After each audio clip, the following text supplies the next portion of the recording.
बिहार में बीजेपी के परंपरागत वोटर रहे भूमिहार आखिर राजद की तरफ क्यों जा रहे हैं? ये आजकल बिहार के सियासत में बड़ा सवाल बना हुआ है। बिहार में भूमिहार करीब 6% हैं। बिहार में हुए एमएलसी चुनाव एवं बोचहां विधानसभा उपचुनाव के नतीजों ने बीजेपी की टेंशन बढ़ा दी है। सवाल ये है कि क्या बिहार में बीजेपी का परंपरागत वोटर रहा भूमिहार समुदाय आरजेडी की तरफ शिफ्ट हो रहा है? ये सवाल इसलिए क्योंकि एमएलसी चुनाव में आरजेडी के 3 भूमिहार कैंडिडेट जीत कर आए। बीजेपी ने भूमिहार समुदाय से आने वाले छपरा से अपने सिटिंग एमएलसी सच्चिदानंद राय का टिकट काट दिया था। नाराज सच्चिदानंद निर्दलीय चुनाव लड़े और बीजेपी उम्मीदवार को हराकर चुनाव जीत गए। इसके अलावा भूमिहार बहुल वाले बोचहां में विधानसभा उपचुनाव हुआ, जहां आरजेडी के अमर पासवान ने बीजेपी को 36,000 से ज्यादा वोटों से हराया। इससे संकेत तो यही मिल रहे हैं कि कहीं ना कहीं भूमिहार समाज आरजेडी की तरफ जाता दिख रहा है, जो कि बिहार में बीजेपी का कोर वोटर था। इस सवाल पर भूमिहार समुदाय से आने वाले बिहार बीजेपी के प्रवक्ता डॉक्टर राम सागर सिंह का कहना है कि एमएलसी चुनाव में राजद के 3 भूमिहार जीते। भूमिहार बहुल वाले बोचहां में राजद जीत गई, लेकिन राजद ये भ्रम न पाले कि भूमिहार समुदाय उनके साथ हो गया है। राजद के शासनकाल में सेनारी से लेकर कई नरसंहार हुए, जिसमें भूमिहार समाज के लोगों की हत्या हुई। लालू राज में भूमिहारों पर जुर्म हुए। ये सब भूमिहार समाज कभी नहीं भूल सकता। एमएलसी के चुनाव में 3 भूमिहारों का जीतना और भूमिहार बहुल क्षेत्र बोछा से अमर पासवान का जीतने से राजद ये भ्रम नहीं पाले कि ये समाज उनके पाले में चला गया है। लालू और राबड़ी काल में सेनारी सहित दर्जनों नरसंहार को ये समाज भूला नहीं है, बिहार की जनता भूली नहीं है, इसलिए इनके साथ जाने का सवाल ही नहीं है। बोछा में जनता ने मुसाफिर पासवान जी को श्रद्धांजलि दिया है, न कि राजद को जिताया है। एमएलसी के चुनाव में 10 जादव प्रत्याशी में से 9 जादव प्रत्याशी को हराकर जादव ने भी इनसे किनारा कर लिया है।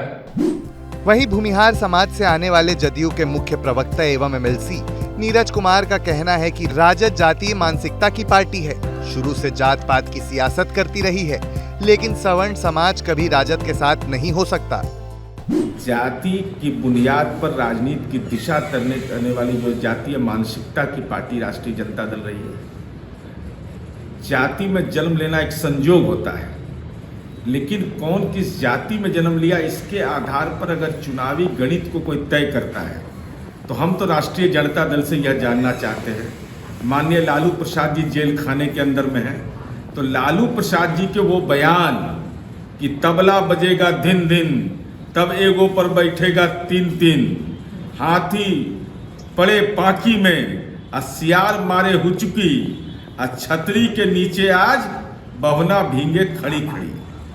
ये बयान जो भी थे ये माननीय लालू प्रसाद जी के। तो अगर ये दावा कर रहे हैं तो हम तो राष्ट्रीय जनता दल के तेजस्वी यादव से अनुरोध करेंगे कि अपने पिता के द्वारा दिए गए इस ढंग के सामाजिक, जिसको एक महापाप कहा जाए, सामाजिक अलगाव की भाषा कहा जाए, तो उसके लिए माफ़ी मांगा है कि नहीं? जब तक माफ़ी, लालूवाद को आप विचारधारा मानते हैं तेजस्वी यादव, तो जो लालू जी के द्वारा कहे हुए कथन है, अगर ये कथन उनके द्वारा कहे गए, जिसका प्रमाण उपलब्ध है, जिसके विभिन्न संकलन उपलब्ध है, समाचार पत्र संकलन उपलब्ध है, तो ऐसी स्थिति में तो हम अनुरोध आपसे करेंगे कि जो लोग एक सामाजिक समूह के समर्थन का दावा कर रहे हैं, तो माननीय तेजस्वी यादव के पिता के द्वारा जो कहे गए कथन है, अगर लालूवाद की विचारधारा में हुआ है, तो उसके लिए पहले माफ़ी मांगिए, तब उस सामाजिक समूह पर राजनीतिक एकाधिकार का दावा करिए। जबकि आरजेडी के इस नए समीकरण पर पार्टी प्रवक्ता मृत्युंजय तिवारी कह रहे हैं कि एमएलसी चुनाव में राजद से भूमिहारों की जीत हुई। बोचहां में भूमिहार समेत सभी सवर्ण का वोट राजद को मिला। राजद अब A to Z की पार्टी हो गई है। बिहार में तेजस्वी मॉडल चलेगा। 24 सीटों पर हुए विधान परिषद चुनाव के परिणाम से और बोचहां में विधानसभा उपचुनाव के परिणाम से यह साबित हो गया कि बिहार में तेजस्वी मॉडल ही चलेगा। जो बात कर रहा है पढ़ाई की, कमाई की, दवाई की, सिंचाई की, सुनवाई की, कार्रवाई की, स्वर्ण समाज को बंधुआ मजदूर समझने वाले लोग अब होश में आ गए होंगे। स्वर्ण समाज किसी का बंधुआ मजदूर नहीं है। जो लोग बपौती वोट अपना समझ रहे थे उनको करारा तमाचा मारा बोचहा विधानसभा उपचुनाव में। सभी लोग A to Z, सभी जात, सभी धर्म, सभी वर्ग के लोग अब अपनी भलाई के लिए तेजस्वी यादव जी के साथ लड़ाई में शामिल हैं, जिसमें बात हो रही है पढ़ाई, कमाई, दवाई, सिंचाई, सुनवाई, कार्रवाई की।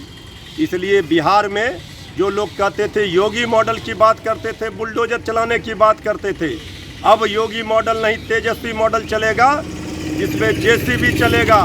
बेरोजगारी पर, भुखमरी पर, महामारी पर, महंगाई पर, अपराध पर, भ्रष्टाचार पर। इसलिए ये कलम मॉडल चलेगा तेजस्वी यादव जी का, और जो बुलडोजर चलाने वाले लोगों को जेसीबी से फेंक दिया जाएगा।